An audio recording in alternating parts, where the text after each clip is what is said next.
Setelah Nabi Hud, keluarga serta pengikutnya hijrah ke Hadramaut.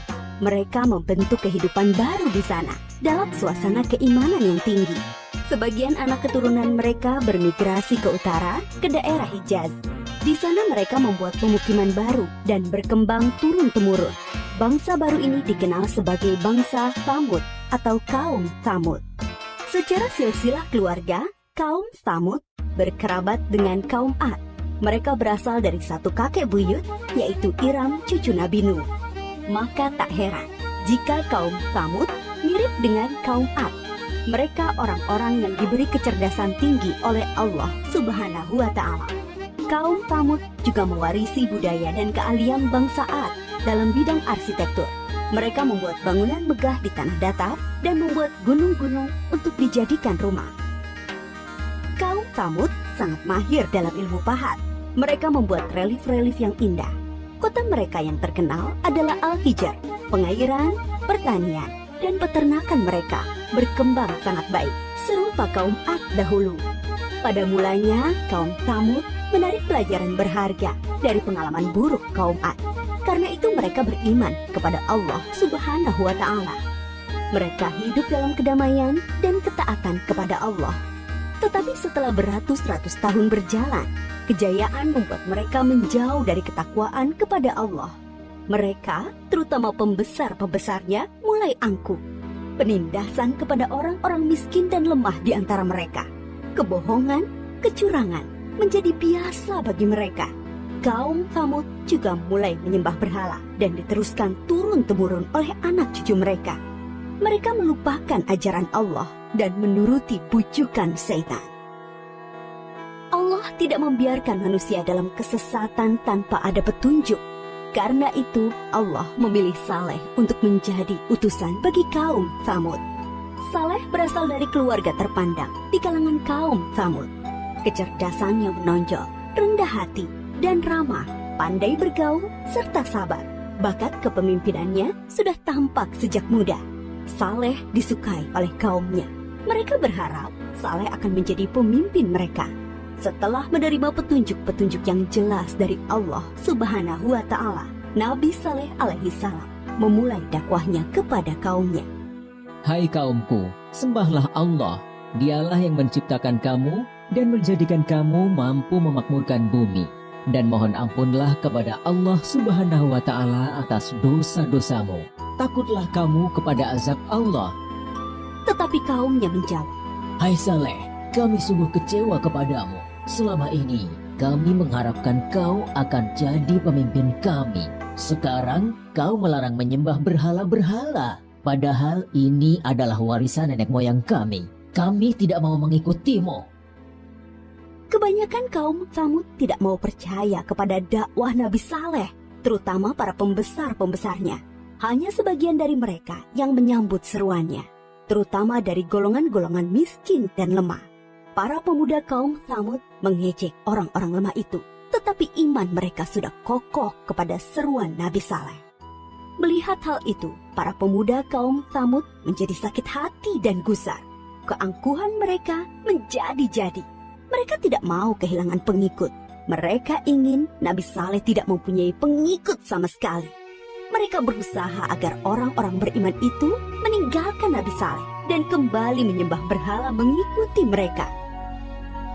Kemudian mereka menantang Nabi Saleh untuk mendatangkan mukjizat. Mereka berpikir, tentulah Nabi Saleh tidak bisa memenuhinya dan jatuhlah wibawahnya di mata para pengikutnya. Dengan demikian, orang-orang beriman itu akan meninggalkan Nabi Saleh. Hai Saleh, jika kau benar seorang nabi, perlihatkan kepada kami mukjizat. Kalau tidak, tentulah engkau pembohong. Nabi Saleh menjawab, Akan kutunjukkan kepadamu suatu mukjizat, tapi dengan syarat, kalian harus mengikutiku menyembah Allah. Mereka menuju Bukit Berbatu. Nabi Saleh memohon kepada Allah dengan penuh kesungguhan supaya diberi mukjizat. Dari dalam batu besar, keluarlah seekor unta yang sangat istimewa. Besar, gemuk, berbulu tebal, sangat bagus, dan hamil 10 bulan. Para pemuka kafir sangat terperanjat. Kaum Tsamud memang ahli dalam memahat batu. Tapi unta ini sungguh indah dan hidup. bukan patung pahatan dari batu. Nabi Saleh berkata, Inilah unta Allah, jangan kalian mengganggunya, supaya tidak turun azab atas kalian. Dia mempunyai giliran makan dan minum dengan kalian. Sehari biarkan dia minum dari sumber air. Sehari giliran kalian dan ternak kalian. Unta itu bebas berkeliaran di pemukiman kaum Tsamud. Pada hari di mana unta itu minum dari sumber air mereka, semua ternak menyingkir seolah mempersilahkannya. Air susu unta itu cukup untuk memberi makan banyak orang setiap hari. Siapapun boleh memerahnya, tetapi tidak boleh mengganggunya. Tapi semua ini tidak menjadikan pemuda-pemuda Tsamud beriman kepada Allah dan Nabi Saleh. Sejak itu, pengaruh Nabi Saleh semakin besar. Bertambah kuat keyakinan orang yang beriman. Para pemuda Tsamud semakin cemas. Mereka takut wibawa mereka makin turun dan tidak mempunyai pengikut lagi. Maka mereka mengadakan rapat rahasia untuk menghentikan dakwah Nabi Saleh. Mereka sepakat untuk membunuh unta mukjizat itu.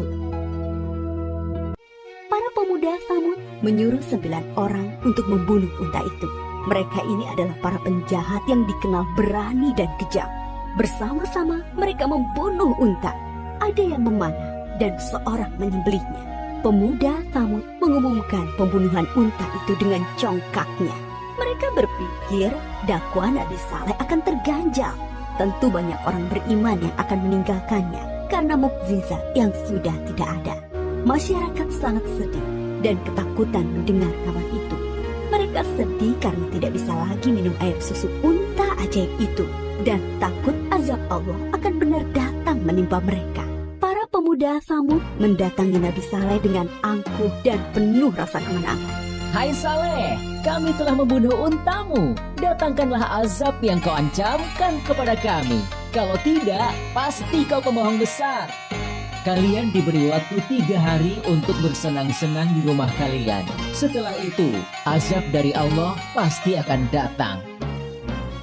Dengan penangguhan waktu 3 hari, diharapkan banyak orang yang menyesali dan bertaubat kepada Allah, serta menjadi orang yang beriman. Tetapi orang-orang kafir itu tetap dalam keangkuhannya. Mereka tidak mau beriman. Mereka malah menunggu-nunggu apa yang akan terjadi setelah 3 hari. Diam-diam, mereka juga gelisah, takut kalau azab itu benar-benar datang.